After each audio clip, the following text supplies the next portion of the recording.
I feel the end and it's near. The day of reckoning's here. The sound of deafening fear. You gon' die if you try. You just might get a little bit of trouble. KIFE, right in your side. You would never see me coming. You gon' die if you try. You just might get a little bit of trouble. KIFE,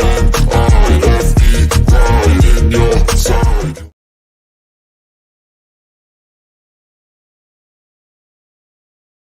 NFL Nation, how you doing, baby?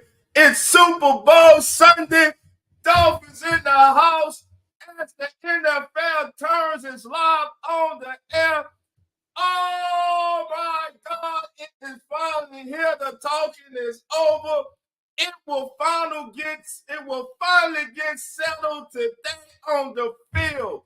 Will Patrick Mahomes win his third Super Bowl in 4 seasons, or will Mr. Irrelevant, Mr. Disrespected by the pundits, by the NFL Nation, everyone saying he's a system quarterback, though every quarterback's a system quarterback. Everybody saying you can put anyone behind center in a Shanahan offense and they can have the same success as Brock Purdy. But I, for one, say, hold on, my friend, not so fast. I'm making my pick right now. I'm starting off hot.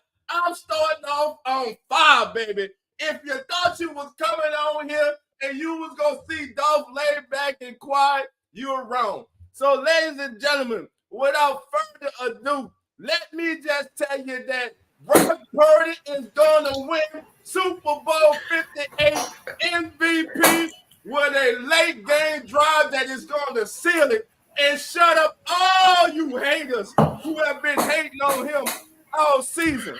And as you can see, we are being joined now by my co-host, the one and only Mr. Carlos Jones of Good Educated Sports Talk. Carlos, what's good? Man, come on in, baby. What's good, man? Baby. What's good, man? Sunday, baby.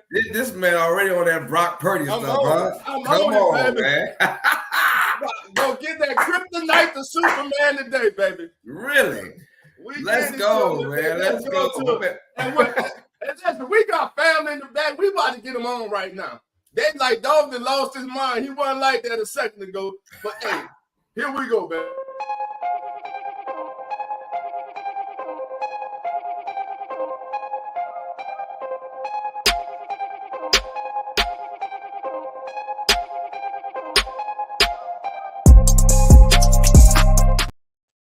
All right, ladies and gentlemen, it's time for Team Post.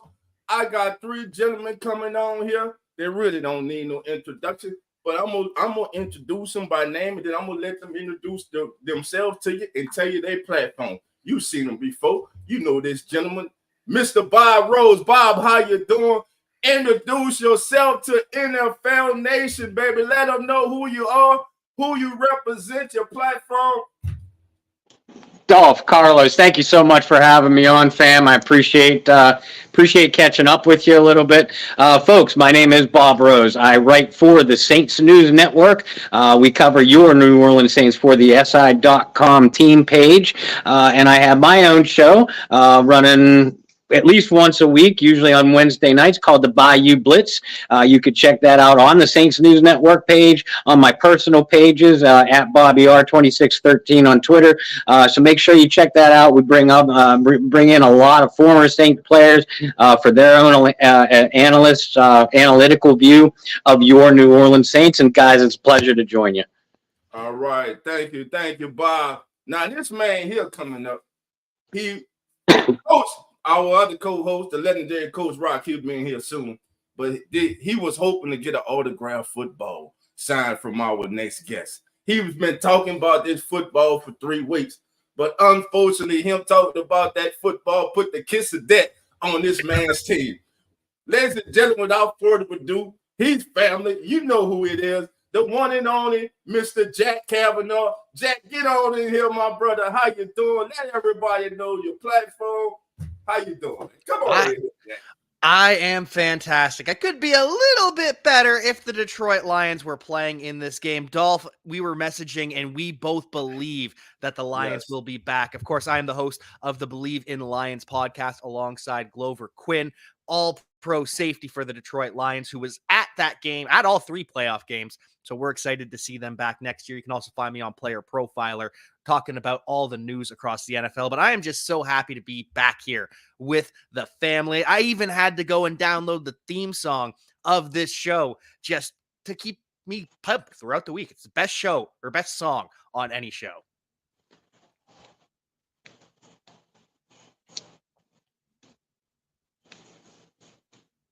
Dolph, you're muted. You muted, dog. I'm muted. I'm muted. Man, I'm hyped, baby. I'm ready. This gentleman right here is representing the Ohio family. He's representing that dog pound, baby. Ladies and gentlemen, let's welcome our brother Casey is in the house. Casey, let them know your platform, who you're representing, baby. It's a hell of an intro, Dolph. My name's Casey Kenneman. Dog Pound Daily is the label that pays. You can find all my written work there. All my visual stuff's at Network 216 on YouTube, Barking Browns every Tuesday, 8 o'clock. Also co-host of Off the Leash on the Pro Sports Fan Network. And I'm a weekly contributor to Cleveland.com on Sports for CLE. So you can catch me on any of those platforms. Also at Casey_Kenneman. I'm just off-season Case for now, though. All right. Thank you. First of all, thank you, gentlemen, for being here. And we're John, listen, in New Orleans, on the Gulf Coast. It is Mardi Gras time, and our other co-host from Real Fast Sports, Zach. This is how we do it over here, What's baby. good, baby? How we doing today, brothers? How y'all doing? It's all about business, baby. He's all look, we out here on the road, baby. We out here. Talking about, baby. Yes, sir. What's going on, Zach? Oh, doing good, man. Enjoying all the good times, all the good festivities down here in New Orleans, man. Can't beat it, man. Can't beat it. Yes, sir. But listen, we're not even through. I told y'all we were going to have a mega show. I told y'all we're not even through. We got another brother coming through. Hey, they be circling them wagons up there in northern New York. Oh, Jeremy, man, come on in. Jeremy, how you doing? Introduce yourself to the family, baby. Hey, what's going on, fam? Jeremy from Beware the Stampede. Hopefully everyone's doing well on the Super Bowl Sunday. How y'all doing? Doing good, my friend. Doing good. Look at this panel, man. Look at this panel, baby. And we just getting kicked off. We just getting it kicked off, baby. You got Zach, who listen, Zach. First of all, I want to commend you, man. You know what I'm saying, for your hard work, man. You're at the parade with the family, and you checking in with the family. I'm just glad it hasn't started yet so I can come join in with you guys, man. I wouldn't want to miss it, bro. We got a big game today. I can't wait to leave so I can get my beer for the game, sit down, and watch a show between the Niners and the Chiefs. Got you, man. Appreciate it, man. Listen, we got all kind of family members in the chat. I see you, Dana. Gundam's in the house. Dana's in the house. Pelicans Nola's in the house. We got Wallace is in the house, baby. Eric Howard is in the house. Thank you all for being here. Thank everybody who's watching right now. We got eyes on us, and we're on Twitter. Believe Lions. That's right. We're going live to Believe Lions, baby. Detroit City, Motown, baby. Come on in here. As the NFL turn this here. Shout out to the PRO Media Network, whose platform we're also streaming on today. It's a great pleasure. So, gentlemen, listen. Let's get to it. Let's talk about this game. What's going down today? This is what everybody's been waiting for. We've been hearing all the talking all week. I, for one, I'm tired of talking. I hope they shut up. That's why I really want the game to get played, because most of them say the same thing and they ain't saying nothing. That's why I'm glad we got a prestigious panel as we do here to get you guys thoughts. So the first thing up, family, I want to do is ask you guys here: who has the edge, Kansas City or San Francisco, when it comes to offense in this game? And Jeremy, we'll start with you.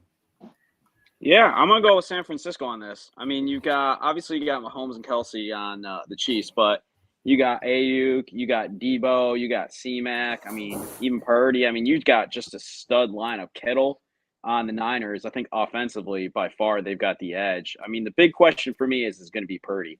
You got him running the quarterback, and he's never been in this kind of limelight. Mahomes certainly has, but with the amount of stars that they've got on San Fran, he just needs to limit the mistakes and the turnovers. As long as he can do that offensively, I don't see, San Francisco having too much of a hard time moving the ball. But that KC defense, it is legit. I didn't think it was till they played our Bills. And man, they are better than I thought they would be. Same to you, my brother. Casey's. I can't call it, man. Like it's weird because I can't go against Patrick. I just can't go against Mahomes, and like it scares the shit out of me because I see when you find yourself thinking along with what the masses are thinking, that's a scary place to be, because San Francisco is way more talented. Like the roster as a whole, I don't think that's arguable, but it's just Mahomes, Kelsey, Reed. I can't go against it, man. Also, I'm putting a lot of eggs in the Steve Spagnuolo basket. He seemed to be having teams schemed up lately, and you better have it, in full tilt because San Fran's loaded. But I can't go against Mahomes. Okay. All right, Jack, who you going with on this topic here, my brother? For the offense, so you have to break it down into two sections. For the skilled players, absolutely, it's the San Francisco 49ers, obviously. I mean, you can flip your coin, Kelsey versus Kittle. Kelsey believes Kittle's the best tight end in the NFL, but either way, the receivers, Ayuk, Deebo Samuel, that beats Marquez Valdes-Scantling, Sky Moore, Justin Watson, whoever they're throwing out there. It's not going to be Kadarius Toney. He's inactive. And obviously, Christian McCaffrey, as good as Isaiah Pacheco is, it's CMC. But the difference is the offensive line. The Chiefs' offensive line is better than the San Francisco 49ers. So that's kind of where I'm at. Quarterback, offensive line, as long as they can shut down, and I'm not saying they're going to shut down Nick Bosa and the pass rush, but that's the difference. So the 49ers, their skill players are better. Kansas City Chiefs' offensive line is better than the 49ers, and the quarterback is obviously better in KC. Right. Okay. Bob, same question to you, my friend. Boy, I tell you, it's always going to be tough to pick against Patrick Mahomes. I mean, he is one of the league's elite quarterbacks, no doubt. Not enough people are talking about the elite play callers on both sides, Kyle Shanahan and Andy Reid. They're at the top of the business. You got Kelsey. Again, not enough people are talking about Isaiah Pacheco, but I'm going to go with the better offense by the Bay. I'm going to go with the San Francisco 49ers just because they have more playmakers. They have more ways that can beat you. And, I could see giving the edge, offensive line edge to Kansas City, but it's not by a whole lot. This San Francisco group will maul people up front. And like I said, San Francisco, in my opinion, Mahomes is the elite playmaker, no question about it. But San Francisco just has more ways to beat you on the offensive side of the ball. Okay. Zach, coming to you, my brother. Yes, sir. Oh, man, I kind of want to agree with Bob Rose here, man. It's exactly the way I see it. Kansas City, you know what they're going to do. They're going to do the way that Carlo likes to call it, keep it simple, stupid. If they do that with Kelsey, that's when their offense is going to shine. But if you look at the 49ers, they got weapons in all fronts. There's so many different guys that can take over a game for them. And so they got the edge for me on the offensive side of the ball. Okay. And Carlos, on you, my brother. Yeah, honestly, if you want to go tit for tat, I agree with most of the panel here as the Niners are the better offense per se. But the only difference is as that quarterback, when you got arguably the greatest quarterback in the NFL, which is Pat Mahomes, he makes up the difference of the lack of offense the Chiefs lack. But as an overall talent, yes, the Niners, head and shoulders, but are the better team. But we've seen in this playoffs alone in the AFC the last two games where Mahomes can really make a whole team change who they are. From the jump, you have a whole scheme. And the Niners should come with that same scheme, which is pound the ball because you have Christian McCaffrey, the best running back in the game. And the Chiefs are not good defensively when it comes down to stopping the run.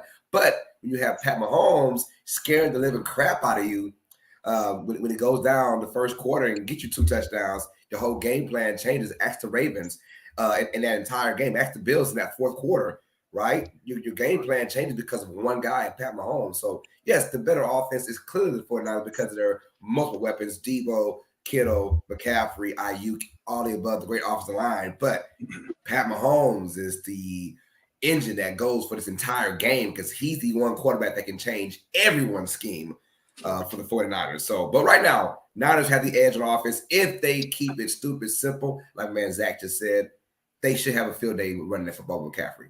We'll find out, though, if Pat Mahomes can change their attitude. Gotcha. All right, family. And as you guys can see, strolling at the bottom, C.J. Stroud was named the Associated Press 2023 NFL Offensive Rookie of the Year. Bob, starting with you, what was it about C.J. Stroud this season that impressed you about this kid? Man, the composure. This guy looked like a 5-time, 10-time All-Pro quarterback. Really from the get-go, nothing bothered him, nothing fazed him. I was pleasantly surprised at his ability to break down and read defenses and make the right reads in the right situations. And again, nothing fazed him. I was a big fan of C.J. Stroud coming into the draft, no question about it. I thought he possessed that it factor that other highly touted Ohio State quarterbacks did not possess coming into the NFL. And I mean, sure enough, he showed us all why. I think that his career trajectory is still pointed very much upward. And guys, I think we've only seen the tip of the iceberg at what C.J. Stroud, and his what his capabilities can be. All right, Jack, same question to you, my friend. So for me, sorry, repeat the question. Your thoughts on C.J. Stroud being named the Offensive Rookie of the Year, and what impressed you about this young man this season? Okay, so first, my thoughts on him being Offensive Rookie of the Year. C.J. Stroud deserved it, absolutely deserved it. But then Puka Nacua, I just felt bad he didn't get more votes. I would have voted for C.J. Stroud. But for Puka Nacua to only get 2 first-place votes, it felt a little bit disrespectful to Puka Nacua for the literally historic wide receiver season that he had. That being said, it should have been C.J. Stroud. He just deserved a little bit more votes. But then why I was impressed with C.J. Stroud, it was just his ability to not make mistakes. We saw him have a historic start to his career with not turning the ball over, not throwing interceptions. Eventually, you're going to turn the ball over, but he didn't do it often. And we kind of forget because Nico Collins did break out, Tank Dell did break out, but going into the season, this was kind of regarded as a consensus bottom 5, bottom 10 passing game offensive unit that CJ Stroud was working with. So for him to elevate that, and I'm not saying Nico Collins doesn't deserve credit, didn't break out himself, but to go from bottom 5, bottom 10 talent in the NFL to, hey, we're here, we're a Pro Bowler now, just incredible, absolutely incredible. All right. Casey, your thoughts, my friend? They should just change the name of the award. Most Valuable Rookie Quarterback. Yeah. I'd vote for Puka, straight up. Puka had a historic season. He did something historic. We've seen quarterbacks do what C.J. Stroud did. Is it impressive? Hell yeah, it is. And do I think he's on a trajectory to be a top 5 quarterback in this league? Absolutely. To speak to his game, kid's mad accurate, and he processes really quick for a rookie. Things they always hear that adage, like just waiting for the game to slow down. We're watching that in real time with C.J. Stroud. The game slowed down for him, and it kept getting slower as the season went on. So I think he's on his way to being a top 5 quarterback. But that being said, I'd have voted for Puka Nacua. That was historic what he did, and it'll be the bar for a long time for rookie receivers. Okay. Jeremy, your thoughts? Yeah, I got to agree with the panel on this. Puka did not get respect for that. After the season he put up, that is just something special. But CJ Stroud, yeah, he's a quarterback. That's just the way it works, unfortunately. But if you also look at that team, he took that team to another level. We talk about Tank, we talk about Nico. But look at the running backs even. They had Singletary, who was a backup to Pierce. Pierce didn't perform. Singletary, we got rid of him in the Bills. I was never a huge fan. I'm a big Zach Moss guy myself. And he took that team to a whole nother level. Way overperformed this year as far as I was concerned from what I expected out of the Houston Texans. The other guy that I think would have had a shot had he stayed healthy, in my opinion, I know it doesn't factor into is Anthony Richardson. I think that kid is going to be a stud when he comes back. He's just got so much raw talent. And I'm sad we didn't get to see how he would have stacked up against Stroud this year. as far as that, voting, because I think you could have thrown him in the mix if he had the full season. But CJ Stroud, he earned it. Puka definitely didn't get the love and respect he deserved, though. And it's a quarterback world. That's how it always is. You look at the MVP, you look at the offensive player of the years, it's typically going to be the quarterback because they're running the show.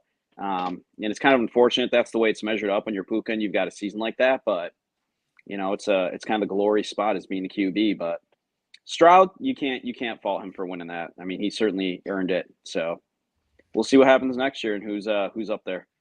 All right. Zach, your thoughts, my brother. Yeah, man. It's I see all the things everybody's saying with Puka. I mean, he had a phenomenal year. He set a lot of offensive rookie records at wide receiver position, but so does CJ Stroud. He broke, I believe, 2. I know one of which was most passes thrown without an interception. I was been a big fan of him since he entered the league. I was a big fan of him at Ohio State, and I'm glad he got his shine. I mean, unfortunately, the way these awards work is you got to undeniably outplay a top quarterback to win an award, and Stroud bringing his team to the playoffs, it was just too much for Puka to overcome, unfortunately. But great performance by both those guys. Would be a great career for both of them. Gotcha. All right, so let's go. Let me get back out there. There we go. That's the one I'm looking for. All right. So, Carlos, your thoughts. If I ain't getting them, I apologize. Oh, good, brother. Be good. Hey, as far as it goes, it is a quarterback-driven league, and this is the best ever rookie quarterback we've seen stats-wise ever. So no matter how good Puka Nacua played, and he had a phenomenal year. I don't know if he had any all-pro first team votes for wide receiver, but still had a phenomenal year. But it is a quarterback-driven league. Stroud had the best quarterback performance of any rookie I've ever seen. Coming there, and not only that, but he had no weapons that we knew about, right? No one knew about Nico Collins and Tank Dell as of last year, 2 years ago. No one knew about Noah Brown. Noah Brown spent time with the Cowboys last year, and Noah Brown had about a 5-game stretch where he was on a tear. That's all thanks to Stroud. He elevated this Texans team, obviously did, and at the quarterback position, which is the marquee position for the NFL, he was not going to lose that award at all. But you're right, though. Puka did get shafted a little bit, but I would have also chose Stroud to win it all. Gotcha. All right, next question, family. Who has the edge in this game when it comes to the defensive side of the ball? This time we go start with Jack, then KC, then we'll get Jeremy and Bob, and then Zach. So for me, I actually do think it is going to be the Kansas City Chiefs. Now, the 49ers do have the more ferocious pass rush. They are more able to get after the quarterback, though it's not a complete blowout. But I'll take Nick Bosa in that defensive line slightly over the Chiefs. At linebacker, you probably give the edge also to the San Francisco 49ers, but we just saw last Super Bowl we've seen all season. Again, the Kansas City playmakers at linebacker, they can stand up, but it's the secondary. I think the difference between L'Jarius Sneed and the secondary of the Kansas City Chiefs is the difference here. Whereas the 49ers, their cornerbacks have kind of been roasted often throughout the year. We saw the Detroit Lions move the football pretty easily on them. Whereas Kansas City, throughout the playoffs, they have just been so elite. Steve Spagnuolo is just calling plays like a genius, writing a symphony. It is just completely beautiful. So I think 49ers do have the edge in two positions, linebacker and defensive line, but I think the secondary difference between the Chiefs and the 49ers is big enough that I'm going to give the Chiefs the better overall defense. I agree with the majority of Jack's points. I do. For me, it comes down to Steve Spagnuolo over Steve Wilks. The way he approaches opposing offenses and is able to take things away. Matchup wise, I expect to see Sneed shadow Ayuk, and I don't think they're going to waste that on Debo because they move Debo around so much. I think they'll just isolate, take Ayuk out. Chris Jones is a man possessed. It was that way during the playoffs last year. It's that way again. So I think he's the most disruptive player, and that says something because San Fran's loaded on that front line with disruptive players. But I just think Chris Jones will be the most dominant defensive player on either side of the ball tonight. Who's next? Jeremy. I start with Jeremy. Jeremy, started with you? I started with you, right? No. No, you started with me. I started with Jack. Jeremy. Jack. Yeah. Yeah. Help me out, man. Yeah, I got to go with Kansas City on this one. I mean, I hate KC? to admit Okay. that, but watching Ooh, them play the yes. Bills, Hurts you. that defense is pretty legit. I'm going to be curious though. I think Fred Warner could be the X factor on defense for the Niners and for the Super Bowl to see how he comes out and plays. But I got to go with KC on this. But Fred Warner could be the game changer, I think. All right. Zach, what you got, my friend? Yeah. I mean, if you would have asked me before playoffs started, I'd probably give the slight edge to San Fran. But Kansas City has just been lights out, man. They have been doing it all. And I forget who said it, but mention of Jones. Aren't they happy they made a deal happen as they get into the season? We weren't sure at first what was going to happen. Were they going to get that contract signed? I'm sure glad they did, and I know all Kansas City is. Kansas City got the edge. All right, going to the Chiefs. So Zach's going with the Chiefs. Everybody's going to Chiefs defense. It's a tough one, man, because Jones up front, like you guys said, Jones, he's very disruptive, man. He's been a man on a mission, and Snead has had one of the better seasons in the National Football League for a cornerback. But he just gave up his first touchdown, I think, against Buffalo, if I'm not mistaken, of the season. But it's something about that Niners defense, man. I just love Fred Warner. And in this game here, I know you got the great Patrick Mahomes. You got Superman over there, man.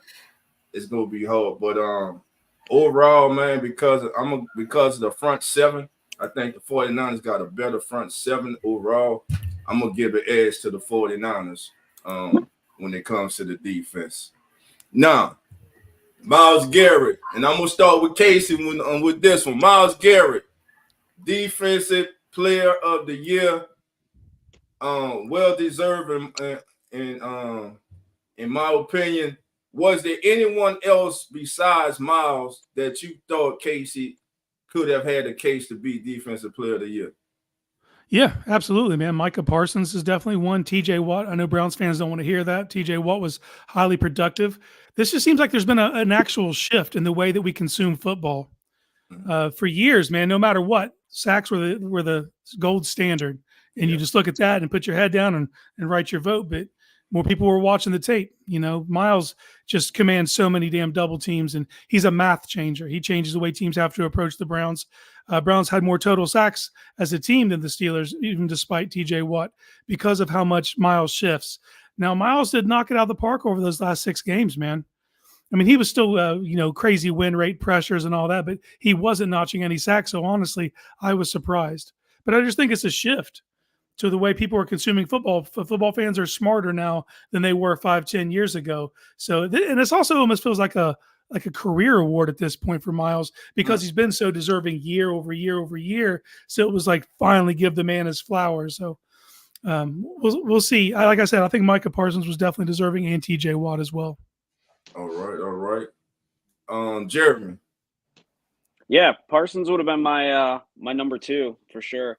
But Myles Garrett's just a game wrecker. I mean, the way he can just absolutely command and take over a game is unbelievable. And if you look at that team as a whole, I mean, then you got, we didn't talk about him, but Joe Flacco, right? Comeback player of the year. Just what that team did this year is just something special from all the injuries and everything that happened. And for Myles Garrett to just consistently year after year be that, dominant is just, It's crazy. Gotcha. Jack, your thoughts, my brother?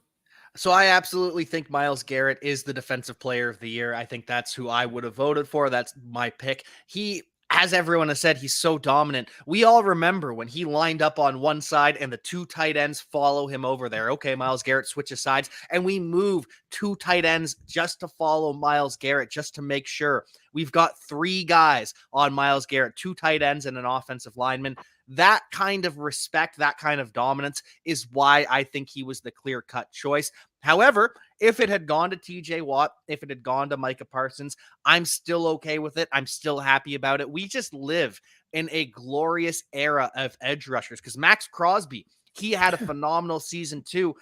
Didn't get any first place votes. I don't think I would have voted for him either. But you can put him up there. Aiden Hutchinson on the Lions is approaching that territory as well. So we just live in a beautiful time of edge rushers. And as Micah Parsons says, he obviously wanted the award. He hoped it would go to him. But if it wasn't going to him, Micah Parsons believed it's Myles Garrett over TJ Watt. And so I'm going to listen to the guys who watch the tape and know ball. Gotcha. Bob, your thoughts? Man, I think you can make a strong case for any of those three guys. I mean, Micah Parsons, TJ Watt, Myles Garrett, they literally wreck opposing offenses.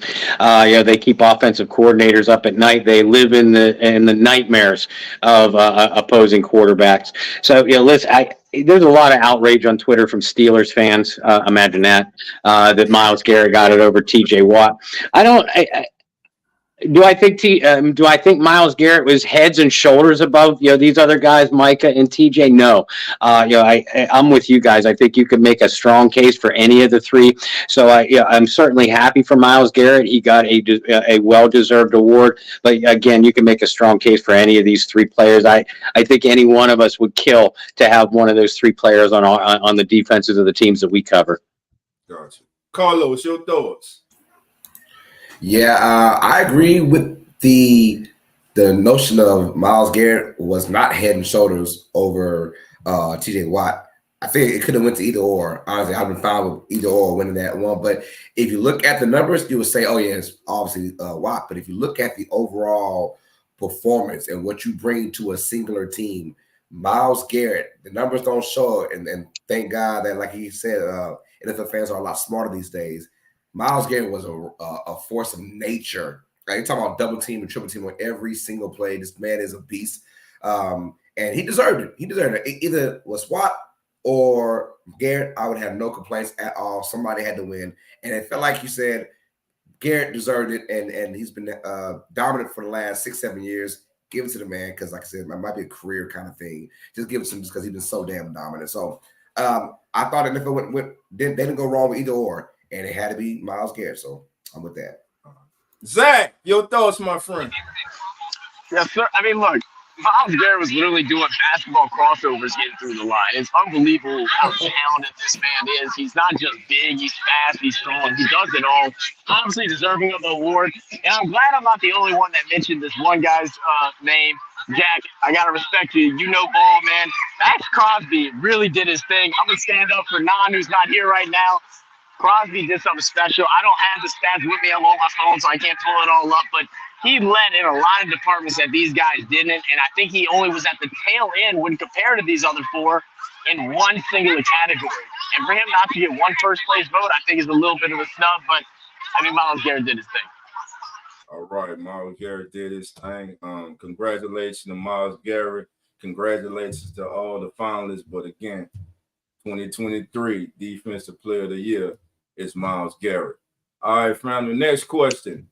In this game, a unit that is never, ever, ever discussed when a big game is being played until it's wide right. Sorry to bring it up. Wow,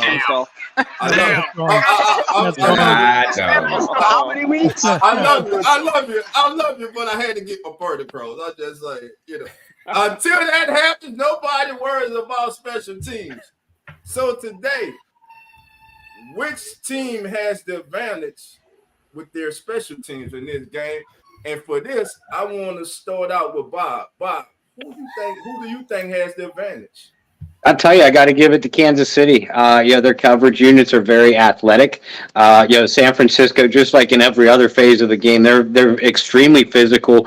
And they're technically sound. So this is no disrespect against the 49ers special teams, but Kansas City's coverage units are extremely athletic. And when the game is on the line, I would always rather go with a veteran kicker who's been there, done that countless times, and that's Butker for the Chiefs. It does pain me to say it because, like I said, San Francisco's special teams unit are solid, and we all know that this is a not talked about enough phase of football, but can certainly win or lose you a game, let alone or a championship, let alone a singular game. If the game's on the line and I need a field goal in the final seconds, I think I would feel a little bit more confident if I was coaching on the sidelines by going to Harrison Butker. Well, family, listen. I told you we was gonna have a great show today. I told you we were gonna have family members coming on in from all over the country, and we're not through. Ladies and gentlemen, please help me to welcome Mr. Bernie Van Gogh. Bernie, come on in, introduce yourself to the nation. Let them all know, baby, who you represent. What's up, baby? Bernie Bango in the house. All right, yeah. No, I'm here representing the Packers, man. I'm having a good time. I woke up this morning a little early, a little bored. So I had myself an edible. I had myself my Big Cheese Sports Show. I'm having a damn good time, man. Amen to that. I'm probably going to eat more wings today than minutes watched of the game. There we go. You know, like this one just doesn't pull my heartstrings either way. You know, so I don't know how interested I'm in today. So I'm here for the festivities and say what's up. Packers are going to be in the Super Bowl next year. We are minutes away, I felt like, and I'm just coming to check out how you guys are doing this morning and hear what everyone else's predictions are. I'm going with Chiefs 31, Niners 27. That's my guess. It's probably going to be a Mahomes MVP, but I want the wild card of MVS, Valdez-Scantling for the That's got to be like MVP. plus 30,000 on the DraftKings. Got to be plus 30,000. Yeah. So MVS, man, I'd love to see him come out and do something ridiculous, but it's probably not going to happen. And that's just me cheering for my former Packer. Gotcha. Yeah. All right. But yeah. Thank you for being here, Bernie. We appreciate it, brother. We appreciate you. All right. Now, we already Christian McCaffrey, 2023 NFL Offensive Player of the Year. We heard, believe it was Casey who spoke about Puka Nacua. Did the right person win this award, Offensive Player of the Year? And I'm gonna start with Casey. I'm gonna start with you on this one. Yeah, man, you're gonna get no arguments out of me about CMC. Gotcha. He's the engine of that team. You know, I know when it was coming down to MVP votes and people were talking about putting Purdy on there, it's like you can't even make Purdy the MVP of his own team because of CMC. He's that valuable. He's the engine, you know, and as long as he's healthy, man, you got a shot, you know. So no argument. CMC's unbelievable. The fact that the league didn't do something to stop him from going to San Fran and getting in Shanahan, to me, that's like a cheat code, you know. So yeah, man, well deserved from CMC. Well deserved. Jack, your thoughts? You're muted, Jack. My apologies. I, of course, believe Christian McCaffrey should have been the Offensive Player of the Year, though I am disappointed because it was going to be a photo finish if Tyreek Hill stayed healthy. If Tyreek Hill doesn't suffer that high ankle sprain, he might have had and probably does have the best wide receiver season of all time. So I think I just feel bad for Tyreek Hill. Not something I thought I would say. He's got the life in Miami, but I feel bad for Tyreek Hill that he got injured when he did. But because he gets injured, it has to be Christian McCaffrey. And I'm kind of disappointed Christian McCaffrey didn't get a single first-place MVP vote. I'm not going to lie. I think he should have got 1, 2, maybe 3, given the ambiguity there at the quarterback position this season. He should have got – but it's a new era of football. Of course, we now realize quarterback is truly the most valuable player on the field. But it would have been fun to see Christian McCaffrey get a little bit of recognition. Right. Bernie, your thoughts on McCaffrey winning Offensive Player of the Year? I think it's the perfect fit, man. He's a Swiss Army knife. The dude won the genetic lottery. I don't know if you know this, but his maternal grandfather was a silver medalist. Then obviously we all know who his dad is. You know, and his mom was like a college soccer player as well or something like that at Stanford. You know, the dude is a freak. And I just like, he's a humble dude too. He does it all. He does it selflessly. He does it for the team. I agree with you. It's like it's painful as a Packer to watch the Niners just constantly have these weapons, man, that just can do it all. They got it right here, in my opinion. I like the dude. I just can't cheer for the Niners. Gotcha. Jeremy, your thoughts? Yeah, I mean, Jack made a great point. You know, if you look at Hill, he stays healthy, and watching him a lot, obviously being in the same division as the Bills. I mean, I think he wins this award. Tyreek Hill stays healthy, he wins the award. I don't see a way around that, because he would have put up a season like nobody else. But C-Mac, 100% the right call there. I mean, the guy earned it. The guy stayed healthy. I mean, he honestly should have broken the touchdown streak. I know at the end of that Jacksonville game, they kept trying to get him the ball any which way to get him in the end zone. But he's just so incredibly dominant this year, and he absolutely changes the game when he's healthy. And that's been the biggest knock of his career, I think, is just the ability to stay healthy and stay on the field. And this year he's been managed to do it. And this is what you get. It's pretty wild. It's something special to see for sure. Right. Zach, your thoughts? Yeah, man. I think McCaffrey was just through and through the best offensive player. I agree completely that he should have got an MVP vote, but of course we got one for Josh Allen, which didn't quite make sense, especially with how many interceptions he had this year. No offense, Stampede. I know you're in here somewhere. But I'm definitely gonna ride for CFC with this, and also I am gonna go ahead and head out because my phone battery's on 5%. So appreciate y'all having me on, and I'll catch y'all next time, guys. Enjoy the game. All right, Zach. Take it back. Have fun out there. Later. Yes, sir.